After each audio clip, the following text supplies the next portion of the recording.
Hello दोस्तों, आप सभी का स्वागत है आपके अपने यूट्यूब चैनल में। हमने हिस्ट्री क्लास 10th की सीरीज शुरू करी थी एनसीईआरटी की। इसके अंदर हम हिस्ट्री क्लास 10th का चैप्टर 2 कर रहे थे। इसका पहला पार्ट मैं यहाँ पे अपलोड कर चुका हूँ। अब उसका सेकंड पार्ट आज मैं अपलोड करने जा रहा हूँ, जिसमें हम पढ़ेंगे कि why non cooperation, Gandhi ji ने नॉन कोऑपरेशन क्यों शुरू किया था, ये इसके बारे में बताया जा रहा है। गांधी जी ने, हम इस पहले पार्ट में हम देख चुके थे कि गांधी जी नॉन कोऑपरेशन शुरू करने वाले थे, तो अब वो क्यों शुरू कर रहे हैं और उसका खिलाफत आंदोलन जो था, खिलाफत मूवमेंट जो शुरू होता है उसके साथ उसका क्या रोल रहता है, ये सब चीज़ें हम इसके अंदर देखेंगे। तो आइए शुरू करते हैं आज का चैप्टर, वाई नॉन कोऑपरेशन। इन उसकी देखिए, तो गांधी जी की जो फेमस बुक थी हिंद स्वराज 1909 में लिखी थी गांधी जी ने। उसके अंदर कहा था कि ये जो ब्रिटिश रूल है ये इंडिया के अंदर कब है कि हम जो है इंडियंस जो है वो ब्रिटिशर्स को कोऑपरेट कर रहे हैं, यानी कि उनका सहयोग कर रहे हैं उनके काम के अंदर जो भी है। अगर ये इंडिया में रहते हैं कौन, ब्रिटिशर्स, तो किसके लिए कैसे रहेंगे कि हमारे कोऑपरेशन के कारण ही ये इंडिया में रह सकते हैं। अगर हमने इसको कोऑपरेट करना बंद कर दिया तो ये यहाँ से जल्दी ही चले जाएंगे। ठीक है, तो उसके लिए Gandhi ji non cooperation movement शुरू करते हैं और उसके लिए प्लान बनाते हैं, प्रपोज करते हैं। मूवमेंट कैसा होगा कि स्टेजेस के अंदर शुरू होगा, स्टेजेस के अंदर खुलेगा, पहले स्टेज में, फिर सेकंड स्टेज में, थर्ड स्टेज में, ऐसे करके 3-4 स्टेप्स के अंदर ये चलेगा।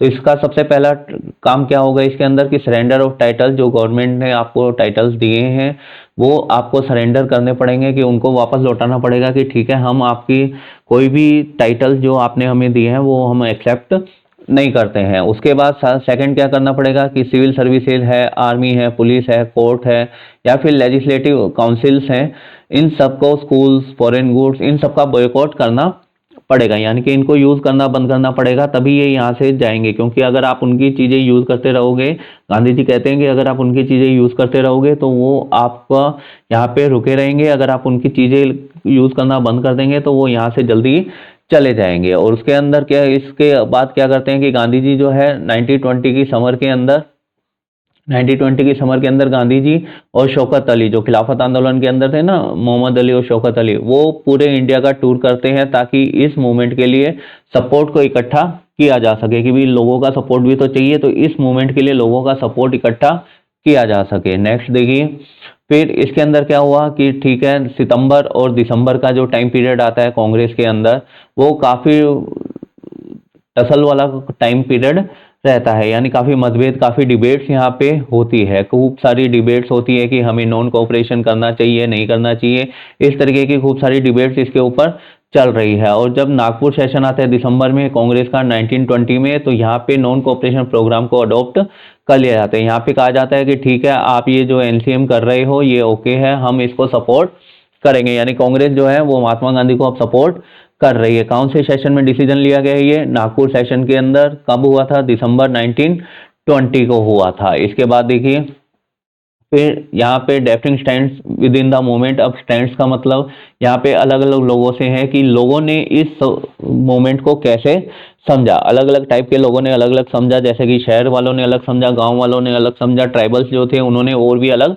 समझा। तो यही सारी चीज़ें यहाँ पे पढ़ेंगे कि यहाँ पे एनसीएम जो है कहाँ कहाँ शुरू हुआ, कैसे गाँव में शुरू हुआ तो कैसे हुआ, क्यों, किसने किया, या और फिर अगर फेल हुआ तो उसके क्या क्या रीजंस थे, तो यहाँ पे हम ये सारा कुछ देखेंगे। तो देखिए, फिर ये जो नॉन कोऑपरेशन खिलाफत मूवमेंट है ये जनवरी 1921 के अंदर, 1921 के अंदर शुरू हो जाता है। और कई सारे जो सोशल ग्रुप्स हैं वो इस स्वराज के लिए काम कर रहे हैं, पर उनका जो मतलब था अलग अलग लोगों के लिए, इस स्वराज का मतलब अलग अलग था। यहाँ पे 1921 में नॉन कोऑपरेशन का मतलब है कि गांधी जी क्या लेके आएंगे, स्वराज लेके आएंगे। ठीक है, तो जब वो स्वराज लेके आएंगे तो यहाँ पे है कि ये जो अलग अलग लोग हैं, जैसे कि अर्बन अर्बन एरिया है आपका, ठीक है, अर्बन एरिया हो गया, उसके बाद अगर हम देखें तो आपका विलेज वाला हो गया, ठीक है, विलेज वाला जो एरिया हो गया, ये एरिया क्या करेंगे कि ये कैसे समझ रहे हैं इस चीज़ को, वो हम यहाँ पे देखेंगे। चलिए देखते हैं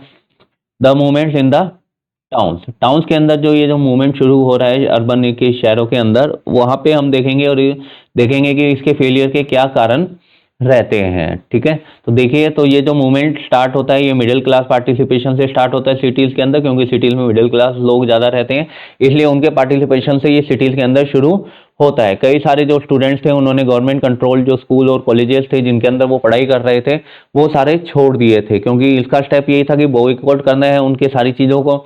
उसके बाद हेडमास्टर और टीचर्स जो है उन्होंने रिजाइन दे दिया, लोएस्ट ने अपनी लीगल प्रैक्टिसेज जो वो कर रहे थे कोर्ट के अंदर, ब्रिटिश कोर्ट्स के अंदर, वो भी यहाँ पे छोड़ दी है। काउंसिल इलेक्शन जो है, जो इलेक्शन हो रहे थे उस टाइम पे, वो भी बॉयकॉट किए गए थे काफी सारे प्रोविंसेस के अंदर। पर यहाँ पे आपको ध्यान रखना है कि मद्रास एक ऐसी प्रोविंस थी जहाँ पे जस्टिस पार्टी ने कहा कि जो पार्टी थी नॉन ब्राह्मण्स की, उन्होंने कहा कि ये जो काउंसिल इलेक्शन है इसी के अंदर जाके हम क्या कर सकते हैं, कुछ पावर को गेन कर सकते हैं, और जो हमारा स्वराज का मोटिव है, ठीक है, जो हमारा स्वराज वाला मोटिव है उसको हम पूरा कर सकते हैं। ठीक है, तो यहाँ पे और क्या क्या हुआ इसके अंदर, तो वो देखिए, तो इसमें फॉरेन गुड्स जो है वो बॉयकॉट की गई कि फॉरेन गुड्स अब हम कोई यूज नहीं करेंगे। लिकर शॉप जो थी उनको लूटा गया, और जो फॉरेन क्लॉथ थे जो बाहर के में इंग्लैंड से जो क्लॉथ आ रहे थे उनको होली जलाई गई, उनकी बोनफायर किया गया। उनका इंपोर्ट था जो फॉरेन क्लॉथ का वो 1921 से 22 के बीच में लगभग आधा हो गया है। ठीक है, और जैसे कि ये बॉयकॉट मूवमेंट स्प्रेड होता है तो पीपल क्या करते हैं कि इंपॉर्टेंट क्लॉथ को डिस्कार्ड करना शुरू करते हैं और इंडियन क्लॉथ को पहनना शुरू कर देते हैं, जिससे कि इंडियन टेक्सटाइल मिल्स या हैंडलूम्स का जो प्रोडक्शन है वो बढ़ जाता है। इसके कारण यहाँ पे बहुत सारा जो लोकल वर्कर्स थे या लोकल जो लोग वर्कर्स काम कर रहे थे, हैंडलूम वाले वीवर्स जो थे आपके, ठीक है, जो लोकल वीवर्स थे उनके पास अब प्रोडक्शन आने लगे, उनके पास अब काम आने लग गया था। फेलियर ऑफ एनसीएम, अब देखिए कि तो ये जो नॉन एनसीएम का मतलब है नॉन कोऑपरेशन मूवमेंट, ये टाउन के अंदर फेल क्यों होता है इसके बारे में हम बात करेंगे। तो ये सिटीज के अंदर बहुत जल्दी से बढ़ा और सबसे जल्दी से ही ये सिटीज के अंदर स्लो हो गया। उसके काफी सारे रीजंस रहते हैं, वो रीजंस क्या है, तो पहला रीजन है कि जो खादी क्लॉथ है वो ज्यादा महंगा होता है, और मास प्रोडक्शन जो मिल क्लॉथ है उसके कंपैरिजन में अगर देखा जाए तो ये बहुत ज़्यादा महंगा होता है, और पुअर पीपल जो हैं वो इसको अफोर्ड नहीं कर सकते थे कि भी हम इसको खरीद सकते हैं। ठीक है, तो पुअर पीपल इनको नहीं खरीद सकते थे, इसलिए यहाँ पे खादी क्लॉथ जो है वो एक इतना ज़्यादा पॉपुलर नहीं होता है। इसी तरीके से जो ब्रिटिश इंस्टीट्यूशन है उसने भी एक प्रॉब्लम क्रिएट करती है कि आप ब्रिटिश इंस्टीट्यूशन का मतलब है कि British schools, British courts, British hospital या जो भी उन्होंने सरकारी डिपार्टमेंट बनाए उनका बॉयकॉट कर रहे हो, तो उसके अंदर भी हमें प्रॉब्लम देखने को मिलती है। तो ये प्रॉब्लम क्या था कि अल्टरनेटिव इंडियन इंस्टीट्यूशन नहीं थे यहाँ पे। अगर अल्टरनेटिव इंडियन इंस्टीट्यूशन सेटअप किए जाते तो हो सकता है कि ये फेल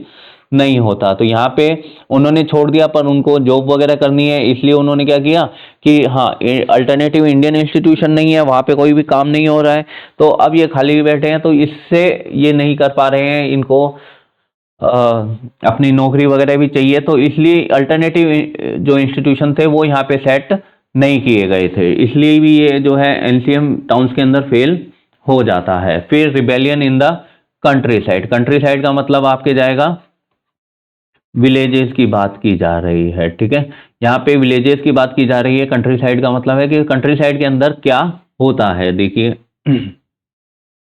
तो city the non cooperation movement spread to the countryside, cities के अंदर चला और उसके बाद क्या हो गया, ये जो मूवमेंट है ये कंट्री साइड में स्प्रेड होना शुरू कर दिया। आपके एक एग्जांपल दे गया अवध का, जहाँ पे एक पीजेंट्स थे, अवध पीजेंट्स जो जिनको लीड कर रहे थे बाबा रामचंद्र। ठीक है, तो अवध के अंदर पीजेंट्स को लीड करने वाले लीडर का नाम क्या है, बाबा रामचंद्र। ठीक है, जो क्या एक सन्यासी था जिसके अंदर जो पहले फिजी में एक इंडेंचर्ड लेबर के रूप में काम करके आए हुए थे। ठीक है, यहाँ पे वो इंडेंचर्ड लेबर था, इंडेंचर्ड लेबर का मतलब आप समझ लीजिए यहाँ पे, एक मिनट, ठीक है, तो यहाँ पे होता है कॉन्ट्रैक्ट बेस पे जो काम करते हैं ना, कॉन्ट्रैक्ट बेसिस पे वर्क करते हैं जो, ठीक है, कॉन्ट्रैक्ट बेसिस पे जो वर्क करते हैं उनको इंडेंचर्ड लेबर बोला जाता था उस टाइम पीरियड के दौरान।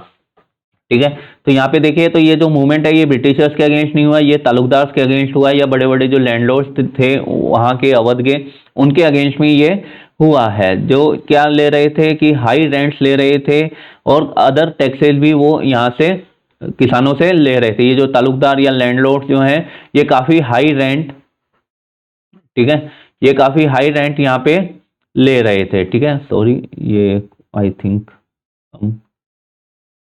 Problem is going on here. Okay, तो कोई दिक्कत नहीं है, शुरू आगे चलते हैं।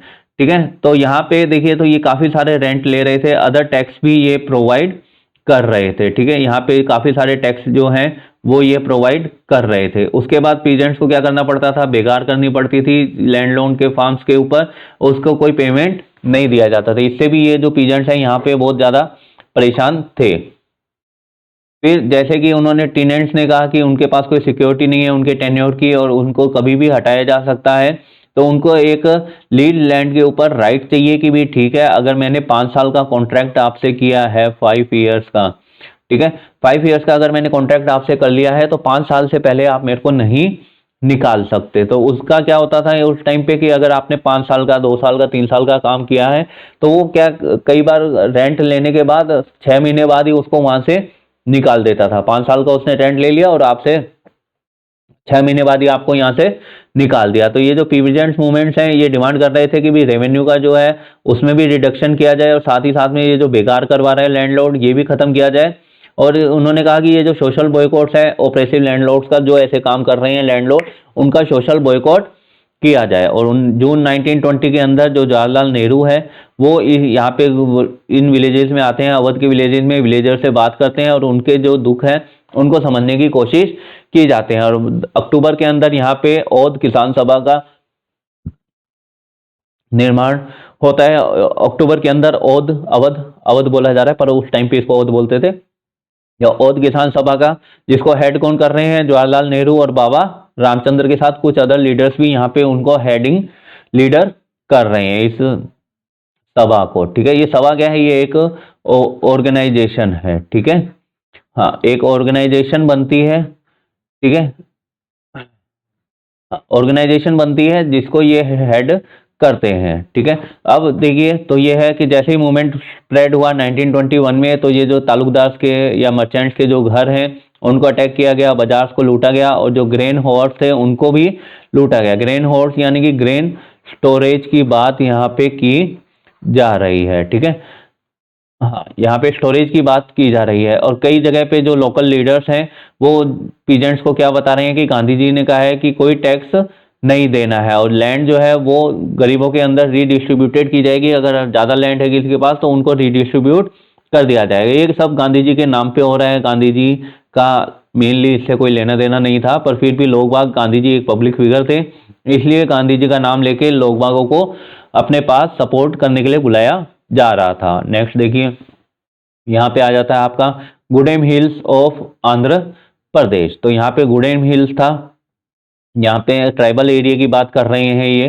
ठीक है, तो यहाँ पे ये आंध्र प्रदेश का बात कर रहा है। तो एक देखिए क्या होता है इसके अंदर, मिलिटेंट गुरिल्ला मूवमेंट स्प्रेड होता है 1920s के अंदर, जो कि क्या है, ऐसा स्ट्रगल है जिसको कांग्रेस अप्रूव नहीं करती है। ठीक है, तो कांग्रेस का कोई लेना देना नहीं है क्योंकि ये मिलिटेंट गुरिल्ला है, ये थोड़ा सा नॉन वायलेंट तरीके से काम करते हैं। ठीक है, तो ये थोड़ा सा क्या है, नॉन वायलेंट है। ठीक है, ये थोड़ा सा क्या है, नॉन वायलेंट है, इसलिए सॉरी, ये वायलेंट है और कांग्रेस जो है वो क्या कर रही है, नॉन वायलेंस को प्रमोट करती है, इसलिए कांग्रेस इसको क्या कर रही है, अप्रूव नहीं कर रही है। और जो कॉलोनियल गवर्नमेंट है, ठीक है, उसने क्या किया, आपने 9th क्लास के अंदर पढ़ा होगा, जो आपके फॉरेस्ट लॉज आए थे। ठीक है, फॉरेस्ट लॉज जो आए थे वो 9th क्लास में पढ़ा होगा कि हाँ, फॉरेस्ट लॉज अंग्रेजों ने बना दिए थे। उसके अंदर क्या किया था कि लार्ज फॉरेस्ट एरिया को क्लोज कर दिया था ताकि लोग बाग उसके अंदर एंटर ना हो सके और अपने जो कैटल्स हैं उनको ना चरा सके, ग्रेज ना करा सके और फ्यूल वुड को और फ्रूट्स को कलेक्ट ना कर सके। इसके लिए उन्होंने क्या किया था, फॉरेस्ट लॉज बनाए थे, पेड़ वगैरह नहीं काटेंगे ये सब। तो उसके लिए क्या है कि उससे क्या हुआ कि इनकी जो लाइवलीहुड है वो अफेक्टेड हुई और उन्होंने माना कि भैया हमारा जो ट्रेडिशनल राइट्स है फॉरेस्ट को यूज करने का, वो भी क्या हो रहा है, खतरे में आ रहा है। उसको भी ये अंग्रेज क्या कर रहे हैं, मना कर रहे हैं। ठीक है, तो उसके अंदर अब देखिए, तो गुडे मिल्स के अंदर एक व्यक्ति आता है, अल्लूरी सीताराम राजू। ये यहाँ का लीडर था जो कहता है कि ठीक है, अब हमें इसके अगेंस्ट में प्रोटेस्ट करना पड़ेगा। और उसने क्या कहा कि मेरे पास क्या है, वैरायटी ऑफ स्पेशल पावर्स है, जैसे कि मैं करेक्ट एस्ट्रोलॉजिकल प्रिडिक्शन बना सकता हूँ। ठीक है, करेक्ट एस्ट्रोलॉजिकल प्रिडिक्शन का मतलब भविष्यवाणी, जैसे अपन ज्योतिष वगैरह को देख के कहते हैं आगे क्या होगा पीछे क्या होगा, वो लोगों को ठीक कर सकता हूँ, और मैं बुलेट शॉट जो मेरे को अगर गोली वगैरह लगे तो उसमें भी सरवाइव कर सकता हूँ। तो जो रिबेल्स थे उन्होंने क्या किया, जो इसके साथ के थे उन्होंने क्या कहा कि ये भगवान का अवतार है, इनकारनेशन ऑफ गॉड है, ठीक है। और ये नॉन कॉपरेशन से मूवमेंट से इंस्पायर्ड था, और लोगों को कहता था कि भैया आप खादी वादी पहनो, ड्रिंकिंग वगैरह जो है वो छोड़ दो और खादी पहनो, ठीक है। तो ये जो है ये वॉयलेंट तरीके से था, ये गुरिल्ला अटैक, गुरिल्ला वारफेयर को यूज किया करते थे, पर फिर भी ये नॉन कॉपरेशन मूवमेंट से इंस्पायर्ड था, ताकि लोग बाग क्या कह रहे हैं कि हाँ हमारे साथ जुड़े। तो इन्होंने पुलिस स्टेशन वगैरह पे अटैक किया, ठीक है, वहाँ के जो ब्रिटिश ऑफिशियल्स थे उनको मारने की कोशिश की, और गुरिल्ला वारफेयर करना शुरू कर दिया ताकि वो क्या ले सके, स्वराज को अचीव कर सके। और यहाँ पे अल्लूरी सीताराम राजू को कैप्चर किया गया और 1924 में उसको एग्जीक्यूट किया गया, और धीरे धीरे वो क्या बन गए, एक फोक हीरो बन गए हैं, ठीक है। नेक्स्ट, अब प्लांटेशन के अंदर आ जाइए, ठीक है। तो स्वराज इन प्लांटेशन का मतलब क्या है कि ये देखिए, ये प्लांटेशन इस टाइप से होती है, बड़ी बड़ी सी होती है, जैसे आपके टी प्लांटेशन हो गई, ठीक है, कॉफी प्लांटेशन हो गई, ठीक है, रबड़ प्लांटेशन हो गई, ठीक है। इस तरीके से ये जो है ये बड़े बड़े प्लांटेशन वगैरह यहाँ पे चलती है। तो यहाँ पे मेनली क्या था कि प्लांटेशन वर्कर्स जो थे, आपके प्लांटेशन वर्कर कौन से थे, आसाम के अंदर, उनका फ्रीडम का मतलब क्या था कि भैया आप जो है आराम से जिस भी एरिया के अंदर है फ्रीली मूव कर सको, इन एंड आउट कर सको, ठीक है, जो भी उनके पास था। यानी कि इस प्लांटेशन के अंदर यहाँ पे तो प्लांटेशन हो रही है, यहाँ पे तो एग्रीकल्चर हो रही है, और मान लो कि यहाँ पे उनका क्वार्टर वगैरह, रहने का स्थान वगैरह ये सब बनाया गया है। तो यहाँ पे जो बनाया गया है तो यहाँ पे भी वो फ्रीली मूव नहीं कर सकते हैं, तो उनको चाहिए कि भैया यहाँ पे तो हम कम से कम फ्रीली मूव कर सकें, और साथ ही साथ में क्या कर सकें, retaining A link with village with they had come, और ये क्या कर सकें कि यहाँ पे जो विलेजेस, जिन विलेजेस से वो यहाँ पे काम करने के लिए आए हैं उनके साथ एक लिंक बना के रख सकें, ताकि वो क्या है जरूरत पड़ने पे अपने गांव वगैरह जा सकें। इस टाइम पे क्या होता था कि अगर प्लांटेशन के अंदर कोई वर्कर आ गया तो वो क्या करता था, वो अंग्रेजों की या ब्रिटिशर्स की परमिशन के बिना, ब्रिटिशर्स, ठीक है, ब्रिटिशर्स की परमिशन के बिना वो यहां से नहीं जा सकता था, और ब्रिटिशर्स क्या करेंगे, परमिशन नहीं देंगे। जैसे कि देखिए, under the inland immigration act of 1859, इसके अंदर क्या था, प्लांटेशन वर्कर्स को परमिशन नहीं थी कि वो टी गार्डन्स वगैरह को विदाउट परमिशन छोड़ दें, और ये ऐसी परमिशन कभी भी नहीं दी जाती थी। रेयरली का मतलब है यहाँ पे कि कभी नहीं, बहुत मुश्किल से, यानी कि आप देखिए तो 10-12 सालों के अंदर किसी एक व्यक्ति को अगर कुछ दिया है, परमिशन दी है, तो वो कोई परमिशन नहीं है, ठीक है। और उन्होंने माना कि भैया गांधी राज आने वाला है, और इसलिए सबको अपने अपने गांव के अंदर क्या मिलेगी, जमीन मिलेगी। अब वो क्या करेंगे कि भैया क्या करेंगे, यहाँ से रिवोल्ट करके कहाँ जाएंगे, रेलवे स्टेशन में चले जाएंगे, ठीक है, रेलवे स्टेशन चले जाएंगे, ठीक है। हाँ, स्टेशन जाने के बाद वो क्या करेंगे, वेट करेंगे कि ट्रेन आएगी। पर यहाँ पे क्या है कि रेलवे स्टेशन और स्टीमर्स की भी स्ट्राइक चल रही थी, क्योंकि वो भी स्वराज के अंदर थे, और इनको ये बात पता नहीं थी कि भैया हाँ यहाँ पे रेलवेज वगैरह की या स्टीमर्स की स्ट्राइक चल रही है। तो उनको किसने पकड़ लिया, पुलिस ने पकड़ लिया, और बहुत बुरी तरीके से मारा, ठीक है। यहाँ पे आप देख सकते हैं, तो यहाँ पे अगर हम देखें तो वो उनको बहुत बुरी तरीके से मारा जाता है, ठीक है। आगे चलिए, तो आगे आता है कि ये, अब देखिए, तो इन सब ने अपना अपना क्या किया, एक मिनट पेन ले लूं मैं, ठीक है। तो इन सब ने अपना अपना क्या किया, अपने अपने हिसाब से स्वराज को अपने अपने तरीके से समझा, और ये माना कि एक टाइम ऐसा आएगा जब उनकी सारी सफरिंग या ट्रबल, सारी परेशानियां क्या होगी, दूर हो जाएगी। और जब गांधी जी, ट्राइबल्स जो है वो गांधी जी का नाम चैंट कर रहे थे, गांधी जी का नाम लेते हुए जा रहे थे, और स्लोगन्स कर रहे थे कि भैया स्वतंत्र भारत हमें चाहिए, तो वो इमोशनली रिलेटेड करते थे ऑल इंडिया एजिटेशन के साथ कि भी हम भी इस स्वतंत्रता संग्राम के अंदर लोगों के साथ हैं। और उन्होंने अपना मूवमेंट किससे लिंक कर दिया, कांग्रेस से कर दिया, कि भी उनका जो मूवमेंट है वो उनकी लोकेलिटी से बाहर लोगों को उसके बारे में पता चले, ठीक है। तो ये सारी बातें इसके अंदर कही गई है। नेक्स्ट देखिए, तो अब आता है चोरी चोरा इंसिडेंट। अब यहाँ पे चोरी चोरा इंसिडेंट होता है, तो चोरी चोरा कहाँ पे है, तो चोरी चोरा है गोरखपुर के अंदर, यूपी के अंदर आता है ये, ठीक है, यूपी, सॉरी यूपी, ठीक है, यूपी के अंदर आता है। पीसफुल डेमोन्स्ट्रेशन चल रहा था बाजार के अंदर, जो एक वायलेंट क्लैश के अंदर चेंज हो गया पुलिस के साथ। पुलिस ने इस पीसफुल लोगों को क्या है, कुछ एक दो लोगों की कुछ पिटाई वगैरह करी होगी, जिससे कि ये लोग भड़क गए और ये इन्होंने क्या किया, एक वायलेंट क्लैश कर दिया। इन्होंने भी क्या किया, उन पुलिस वालों को पिटाई कर दी, मारा।